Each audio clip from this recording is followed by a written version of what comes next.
Hi, my name is Antonio Carreri, and here we are in front of Owen Hall, one of 14 residence halls at Purdue University. And what a great place to live, meet people, work, study, and above all, have fun at Purdue University. Why don't we just go and get a closer look at Owen Hall.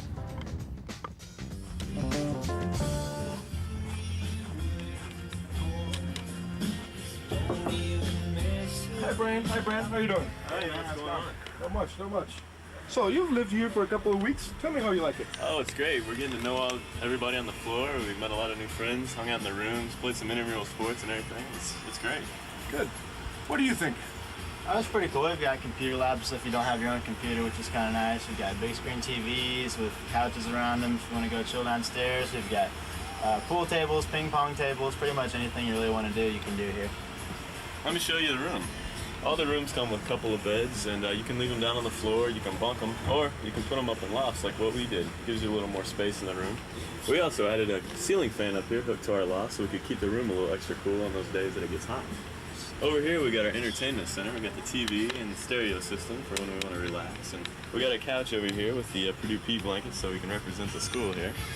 And when it's time to hit the books and do the studies, we got our computers and we can do our homework, type our papers, and whatever. Well, guys, I'm starving. How about you? Me too. Let's go grab a bite to eat. Great. Good.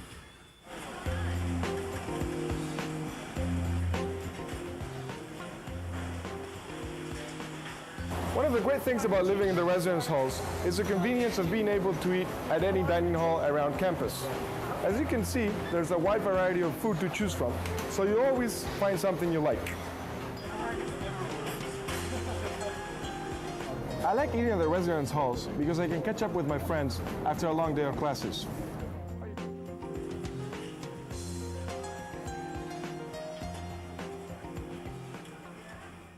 Hi, I'd like to introduce Marvis Boscher, who is the Director of University Residences.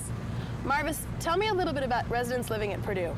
Students have the opportunity to live in 15 different housing units here at Purdue. We have co-ed facilities, single-sex facilities, and also a family option for our students. How does your staff help incoming freshmen to feel more at home? Purdue is a large university, and we understand that here in university residences. One of the first things that my staff does is tell beginning freshmen who their roommate's going to be in the fall, so students can make those telephone calls to decide who's going to bring the television or the refrigerator or the microwave. I remember those phone calls. They were very useful. Yeah. The other thing that we do is we have residence hall counselors that live on every floor, and those individuals welcome students. They answer all those questions that students might have, and they provide a lot of programming for our students. So tell me about roommate choices. Are you allowed to choose your roommate? Yes, you are, but that choice has to be mutual between friends. And if students don't know anyone when they come to Purdue, my staff takes the opportunity to read through their application and to attempt to make the best match possible. When do incoming freshmen have to submit their applications? I would encourage all students to apply to the university very early during their senior year of high school. September is not too early. Once they receive that "congratulations, you're coming to Purdue" letter, they also receive a housing application. Students need to complete that immediately and submit it. That's considered a reservation for housing in the residence halls. Do students have to live in the residence halls? We don't require any of our students to live with us here at Purdue. That's a choice that they have. Thank you so much, Marvis, for being with us today. My pleasure.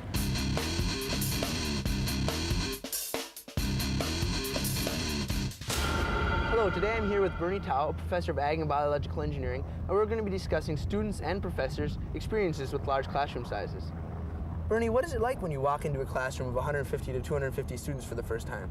Well, Ben, believe it or not, it's just as imposing for the professor as it is for the students, because we'd like to get to know every one of them, but it's tough in the classroom.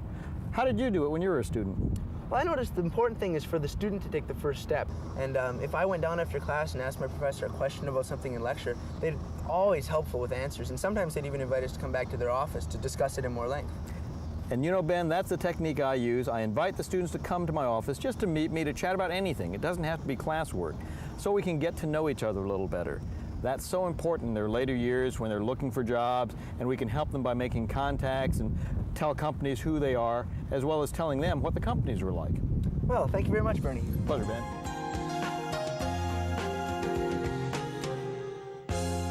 Hi, I'm here today with Mike Stissworth, Associate Director of International Programs in Agriculture, and Andy Michael, a junior from the Department of Entomology. We're here today to talk about study abroad. Mike, why should I study abroad? Well, there's a lot of reasons, but I think two primarily. The first one is that the United States economy has become so global, and it's particularly true in agriculture. One of the props that I brought today is a bottle of Red Gold ketchup. And if you look really closely, you see that the label's in Russian. Red Gold is a company that their biggest export market is now Russia. But yet nobody at Red Gold has ever even been to Russia. But they have people on this end over in Elwood, Indiana, that can read the faxes and the emails and deal with some of the cultural specifics of Russia. And we want graduates like that, so that's what study abroad does. The second thing is the United States has become so diverse. Our graduates need to be able to leave Purdue, being able to work with people who may not be just exactly like they are. And another reason, Mike, is why to study abroad is also to broaden your horizons too. I mean, it's one thing to try to pick up a culture through a movie or to try to read it in a book. It's another thing to actually immerse yourself in that culture and experience it for yourself.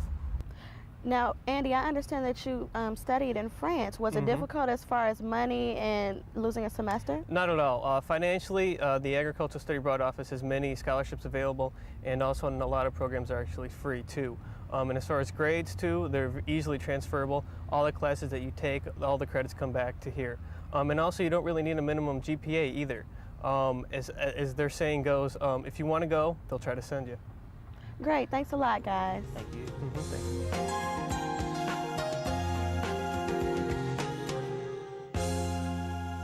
Here we are in front of Agriculture Administration with Dr. Alan Gerker, an Assistant Dean of Agriculture, and we're going to talk about the different careers in agriculture. So Dr. Gerker, how are last year's graduates doing? We've had another very good year for our graduates. Over 90% of them have jobs or are involved in graduate professional school at this point in time. And what are the different types of careers that Purdue Ag graduates have? Focus on 4 or 5 main areas, business being one of those. Certainly marketing, sales positions are high priority. We also have students involved in science and engineering occupations. A number of our folks work in environmental related disciplines, some in turf science, some in landscape architecture. And do Purdue Ag graduates find it easy to find jobs? Our job market for graduates has been very good over the last several years. We are one of the preferred universities for many employers. We have about 125 coming to our annual career day each year, and we help make the short list. Thank you for joining us on the couch today, Dr. Gerker. Hi, I'd like to introduce Chad, who's a senior in Ag Economics, and Julie, who's a junior in Crop Protection. Both of them had internships this past summer and were placed to the Ag Placement Offices. Chad, tell me about your internship. Where were you and what were you doing?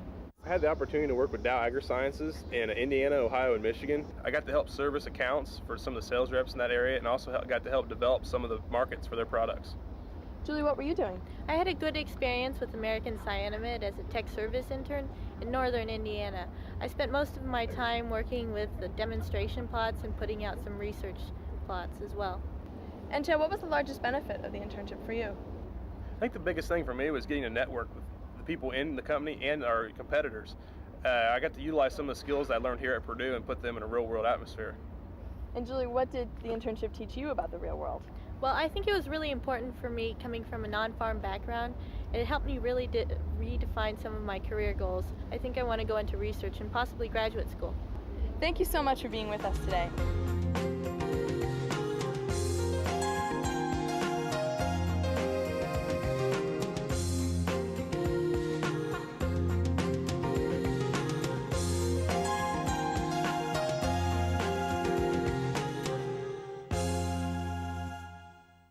Still don't work. The bell, for whom the bell tolls. Seriously? And Schliemann Hall over here. And Schliemann. She's obviously never been to. Oh, and financial all over me. Gah! Blah, blah, blah, blah. We've always had it together. We're like Three's Company, but just 2 people. Where there's over 147,000 square feet of sporting enjoyment. I wasn't done with my line. Where there's over 147,000 square feet of sporting entertainment. Hi, I'm Josh Mell, and I'm a junior in agriculture economics. Shut up, Brandon. Hi, I'm Brad Pitt. You might know me from such films as Legends of the Fall Well, here we are at Ross A Stadium, where the Purdue Boilers football team. Hey, they got a great they got great hair. Wonderful hair. Yeehaw! Chicken ass Purdue! They sure do!